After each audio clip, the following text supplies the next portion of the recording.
Welcome to the Pursuing Points podcast, where it's all about the pursuit of credit card points and miles today so that you can travel the world free of charge tomorrow. And now, your host, Peter Foti. Hello, everyone, and welcome to the first ever PursuingPoints.com podcast. I am your host, Peter, and today on the podcast, we are going to talk about Delta Airlines Elite status. Before we do that, I would like to give a brief introduction of myself and just talk a little bit about PursuingPoints.com in general. So, like I said, I'm Peter, 26. I got my first credit card when I was 18. My mother co-signed for it with me. It was a card with a $200 limit. There was no rewards, but it was just meant to start building my credit. And while eventually we'll do a full podcast about what has fully transpired in the last 8 years between the time I got my first card with a $200 limit and to today, where I've got a dozen cards with much higher than $200 limits, and I've earned millions of miles through credit card sign-up bonuses, through traveling, and things of that nature. Today, I really just want to focus on what I've been doing recently.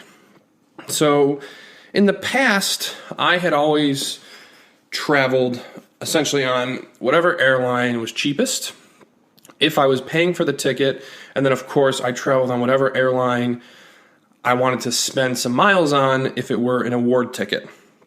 But this year, so 2016, I made the decision to focus on a single airline. And you're asking, maybe you're asking, why would you do that? So the reason that I wanted to do that is because airlines reward consistent travel with elite status, right? And the status that you earn comes with a number of perks, right? So, for instance, Delta has 4 different levels of elite status. They've got silver, they've got gold, platinum, and diamond. Each status comes with differing qualifying gates that you have to meet, right? So, for instance, to earn silver status on Delta Airlines, you have to earn either 25,000 MQMs, which are medallion qualifying miles, solely from flying, right? So these are different from the miles that you see advertised on things like credit card sign-up bonuses, right? So when you see a Delta, the Delta has 3 different credit cards, which we'll talk about, but just for an example here, for instance, the Delta Gold American Express card, you can earn, say, 30,000 points, 30,000 miles when you sign up and meet some sort of spending bonus. Those miles and medallion qualifying miles are different, right? So there's certainly some complexity around how this all works.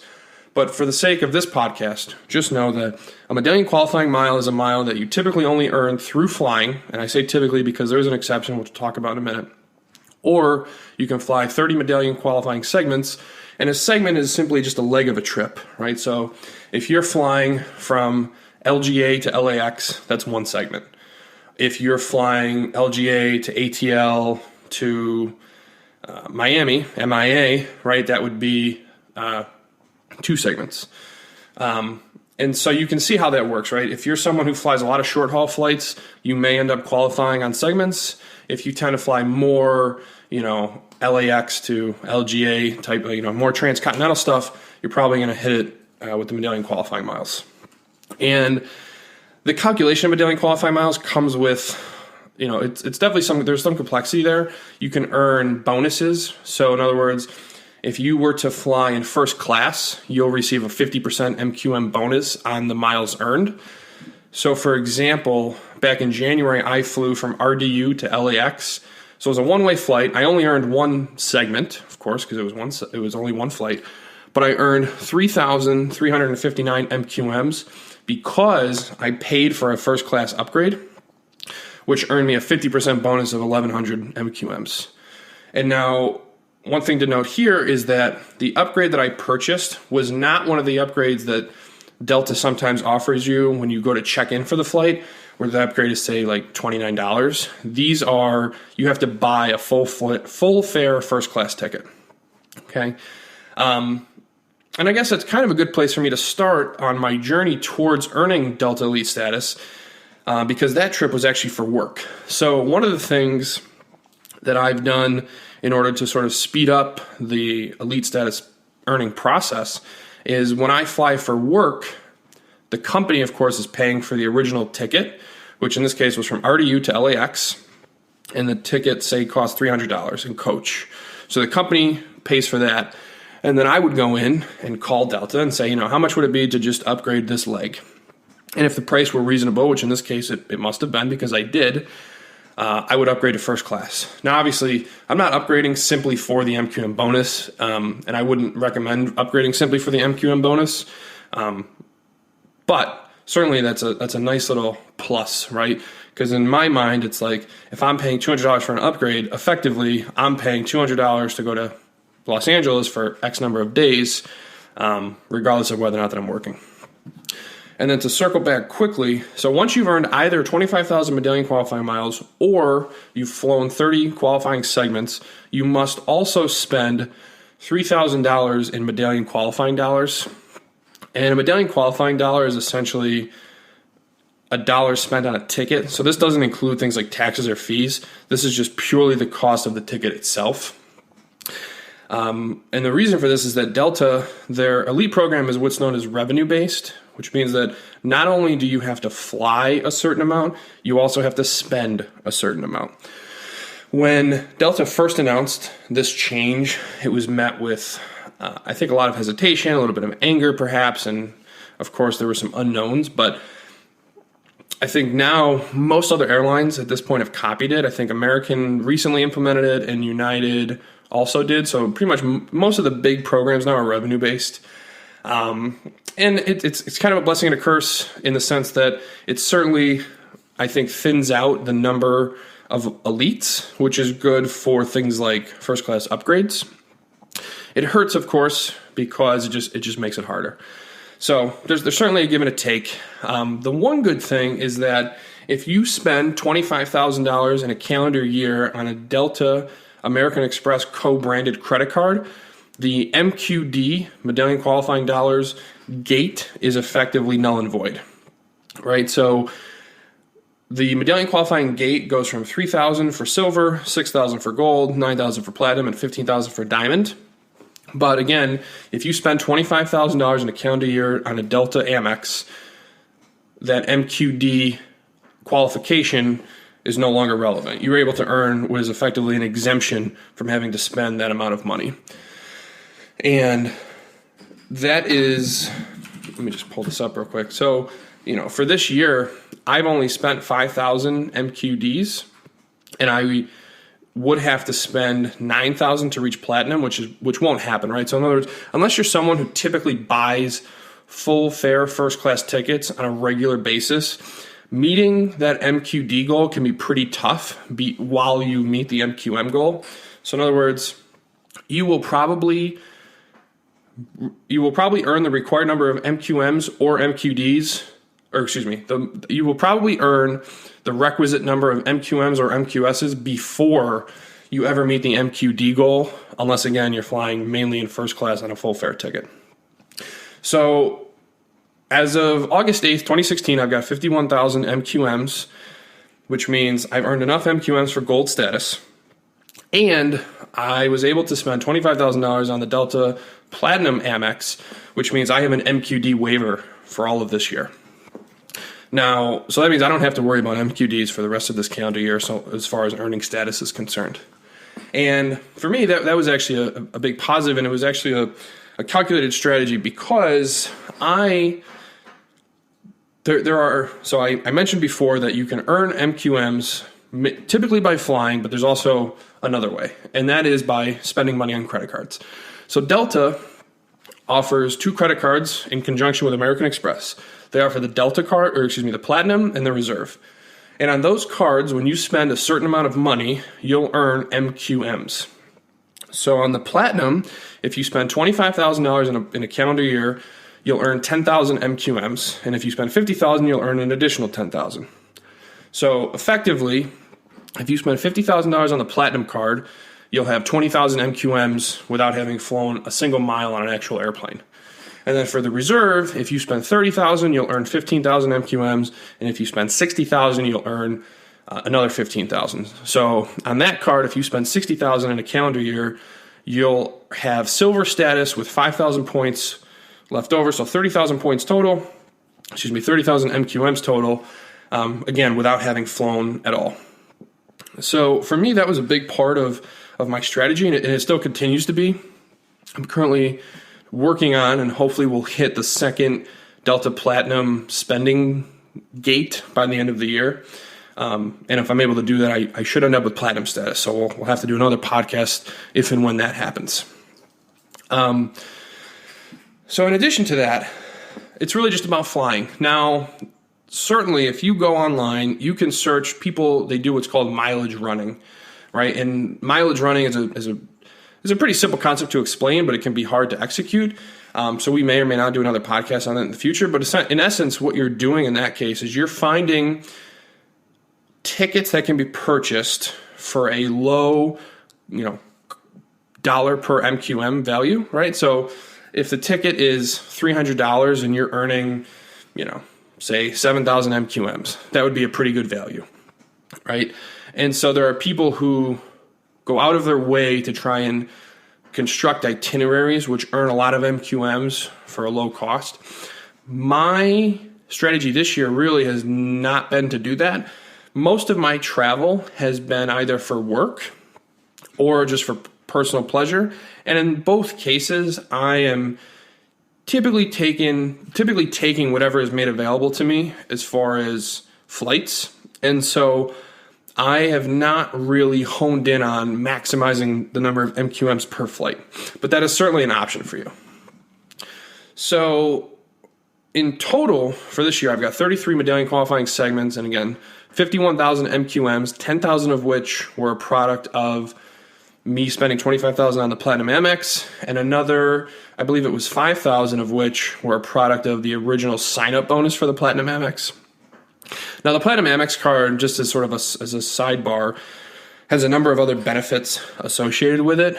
And in most cases, unless you're specifically going for a Delta Elite status, it doesn't make a lot of sense to spend all of your money on that type of card because it's a co-branded card, so the miles are, it's a very rigid program, right? So in other words, when you spend $1, you earn 1 Sky Mile in Delta, and it gets deposited directly into your account. So unlike other cards, maybe like the Sapphire Preferred or the Amex Platinum, the points are non-transferable, right? You earn them on Delta, you spend them on Delta, or on a Sky Team partner if you're able to. So for those of you wondering whether or not you should sign up for something like a Delta Platinum card, you really have to think about what your overall goals are with regards to spending money on credit cards, earning points, perhaps earning elite status, things like that.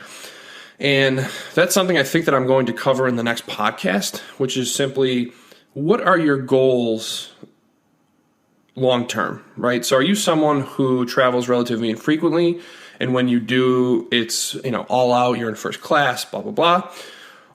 Or do you happen to travel maybe a little more frequently, you're less interested in first class, you're typically paying cash, it's not really for work? Like there's a lot that goes into it, certainly. For the sake of this particular podcast, as far as the Delta Platinum is concerned, I mean, some of the other benefits include things like reduced Sky Club access. So I value lounge access pretty highly, and then which is why I think next year I'm planning on switching to either an Amex Platinum or a Delta Reserve. Haven't quite figured that out yet. But with the Platinum, you're able to get in with a day pass for $29. You get 20% off of any in-flight purchases. There's no foreign transaction fees, things like that. And of course, there's like no check bag fees and some other things. But basically, once you earn the lowest level of status, most of the additional benefits that come with having a Platinum card are sort of null and void in the sense that they're sort of duplicative. So I don't tend to value the other benefits on the Platinum card as much as I do the MQM earning, and the MQM earning is actually the only reason I have this card. So like I said, I'm working on hitting the second gate, which is a 50,000 spend in the calendar year. And in so doing, in addition to the travel that I've got for the remainder of the year, I should earn Platinum status, which again, so it's just a quick recap, right? You earn the status. So right now it's 2016. when you earn, say, platinum status, you'll have it for the remainder of the calendar year, and then you automatically have it for the entirety of the following year. So far this year I've earned gold status, which means on every flight that I fly on Delta from now until the end of the year, I have gold status. And then in 2017, I also have gold status. So they basically give you the status, quote unquote, for free for the rest of the year in which you earned it. And then the following year is when you really, when it really kicks in. And then of course your balances sort of reset. Although one thing to note about Delta, which is one of the perks of the program that I really like, is your MQMs roll over. So let's say you earn 62,000 MQMs in 2016. That means 50,000 of those go towards you having gold status. But then in 2017, on a program like American, for instance, those 12,000 additional points that you earned, they just disappear. Whereas on Delta, you'll start 2017 with those 12,000 MQMs, so they roll over, which is really nice. I think that can go a long way towards helping you earn a higher level of status in the following year. But of course, I mean, if you're really close, let's say you're at 71,000 and you've got to get to 75 by the end of the year. In those types of cases, I think it makes a lot of sense to look for an opportunity to do some mileage running, which again, so in mileage running, you're looking for a lot of MQMs for a low cost, and it can be a real benefit, towards earning elite status, especially, like I said, if you're really close and all you need is just a few more to sort of put you over the hump. So with all that being said, this was the first podcast. I've got many more planned in addition to a lot of content I'm putting out on PursuingPoints.com. And, really at a high level, the goal here is simply to share some of the information that I've gathered in the 8 years that I've been, I don't know what you would call it, right? I mean, I guess, earning points on credit cards, redeeming the points from those cards, and things of that nature. And I have a lot of friends and family for whom I am the resource, right? They come to me with questions about this, and it's something that I'm super interested in and passionate about. So I really look forward to continuing this podcast and continuing to post on PursuingPoints.com because I think it'll help people. And frankly, I mean, it's just really fun. Credit cards, unfortunately, for a lot of people, I think have somewhat of like a bad stigma associated with them. I've had many friends in the past where when I talk about credit cards, they're like, oh, I would never sign up for a card. I don't want to be in debt and all these different types of things. Or like when I explain, maybe canceling cards, right? They're like, oh, no, you should never cancel a credit card. And there's just a lot of misconceptions. There's a lot of misinformation out there. And so part of the goal of this whole project is to really sort of cut through that, provide the information that I have, that I've gathered, and maybe bring some other people on this podcast that have their own set of information that they can share as well. And really just sharing some information, empowering you to really take control of your travel, of your spending, and be able to reap a lot of the benefits that are associated with credit cards when they're used properly. So I think at some level we're going to want to discuss, how I track my finances, how I keep track of credit card points, because, there's definitely more that goes into it than simply, say, using a debit card, right? When you use your debit card, you are spending only the money that is in your bank account. You don't have to pay any bills. It's just you swipe it, you're done, no big deal. With credit cards, of course, you're spending money, you're paying your bill. And when you get to the point where you've got a number of cards, it can be difficult to keep track of or keep up with if you're not diligent about it. So, over the course of this podcast and on PursuingPoints.com, really want to get into using credit cards responsibly, earning points and miles, and then ultimately redeeming those for trips that, frankly, you may not otherwise be able to ever take if it weren't for the opportunities that are afforded to you by way of credit cards in their points and miles. So this is right around 20 minutes, which I think is good for this type of podcast. Would love your feedback on how this first one went. Can be reached on Twitter at PursuingPoints. Can also, you can leave a comment on the website or, just let me know. especially if you have any questions. I would love to eventually get to the point where we can do some Q&A on this show, because I think that there are a lot of questions.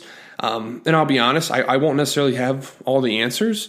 But certainly, if you have a question that I don't have an answer to, I think we could figure it out together, right? I'd love to do the research and figure it out so that we can let everybody else know. So that's all for today. Thank you for tuning in, and we'll see you next week.